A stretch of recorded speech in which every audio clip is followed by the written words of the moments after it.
شیر اور خرگوش۔ ایک گھنے جنگل میں ایک شیر رہا کرتا تھا۔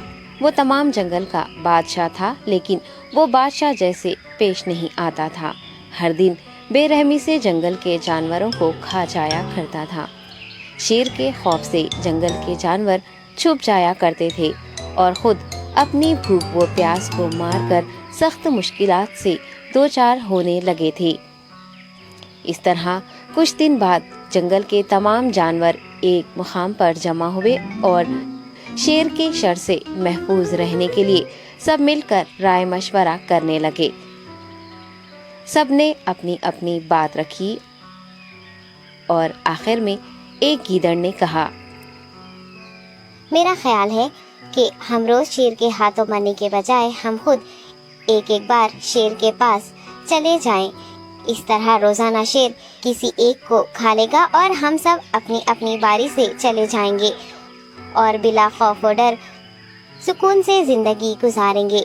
گیدڑ کے مشورے پہ تمام جانور رضامند ہو گئے۔ ایک بندر نے کہا، ٹھیک ہے، تمہاری بات بالکل درست ہے۔ موت کا خوف کرنے کے بجائے اپنی باری آنے تک ہم اطمینان و سکون کی زندگی گزار سکیں گے۔ جانوروں کی بات چیت مکمل ہونے کے بعد خود گیدڑ نے شیر کے پاس جا کر یہ ساری بات بتائی۔ گیدڑ کی باتیں سننے کے بعد شیر نے کہا، میں بادشاہ ہوں، اس لیے تم سب کی بات مان رہا ہوں، لیکن ایک بات غور سے سن لو۔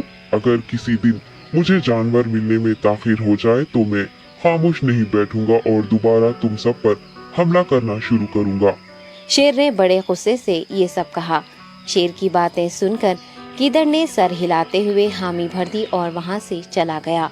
اس دن کے بعد ایک ایک جانور بلا ناغہ اپنی اپنی باری کے مطابق شیر کے پاس جانے لگے اور شیر سکون سے اپنے پاس آنے والے جانوروں کو مار کر اپنی بھوک مٹانے لگا۔ یہ معاملہ ایسے ہی چل رہا تھا اور ایک دن شیر کے پاس جانے کی باری ایک خرگوش کی آئی۔ وہ خرگوش بہت ہی ہوشیار تھا۔ اسے شیر کے پاس جانا منظور نہیں تھا اور اس نے اپنے ساتھی جانوروں کو بے رحمی سے مارنے والے شیر کو سبق سکھانے کی ٹھان لی اور ایک اچھی تدبیر نکال کر آہستہ آہستہ شیر کی گفا کے پاس پہنچ گیا۔ تاخیر ہو جانے سے شیر کافی غصے میں تھا اور خرگوش کو دیکھ کر غصے سے کہنے لگا، میں نے تم سب کو پہلے ہی کہہ دیا تھا، دیر ہو جائے تو میں خاموش نہیں بیٹھوں گا۔ تم نے وعدہ خلافی کی ہے، اس لیے میں جنگل جا کر من چاہے جانور کا شکار کر کھا جاؤں گا۔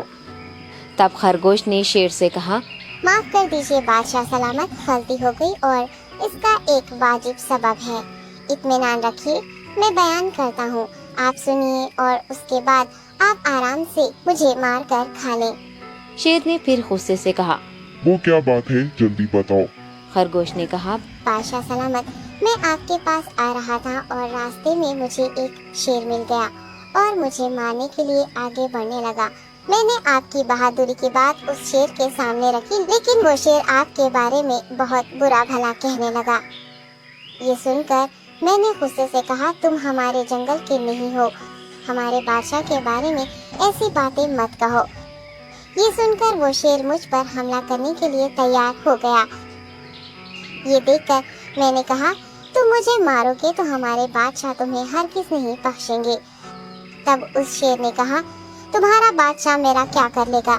میں نے کئی ہاتھیوں کو اپنے پنجے سے مار گرایا ہے۔ تمہارا بادشاہ ہو یا کوئی اور ہو، میرے ہاتھوں بچ نہیں سکتا اور میرے سامنے کوئی ٹک نہیں سکتا۔ میں اسے ختم کروں گا۔ یہ سب بدتمیزی کرنے لگا۔ میں نے اس شیر سے کہا، تم ہمارے بادشاہ سے آ کر بات کرو۔ تب اس نے فخر سے کہا، میں کیوں آؤں؟ تمہارے بادشاہ میں دم ہے تو اسے ہی یہاں لے کر آؤ۔ یہ کہہ کر مجھے دبانے لگا۔ بادشاہ سلامت، اسی لیے آنے میں تاخیر ہو گئی۔ یہ سنتے ہی شیر غصے سے کہنے لگا، چلو ابھی چلتے ہیں، اسے ختم کر دوں گا۔ یہ سننے کے بعد خرگوش نے شیر کو جنگل کے درمیان موجود ایک کنویں کے پاس لے گیا۔ خرگوش نے کہا، بادشاہ، اس کے اندر دیکھیے، وہ وہاں آپ کا بے صبری سے انتظار کر رہا ہے، آپ اسے اچھا سبق سکھائیے۔ شیر غصے سے فوراً کنویں میں جھانکنے لگا اور زور سے دہاڑنے لگا۔ تب دوسری جانب سے بھی دوسرا شیر دہاڑتا ہوا محسوس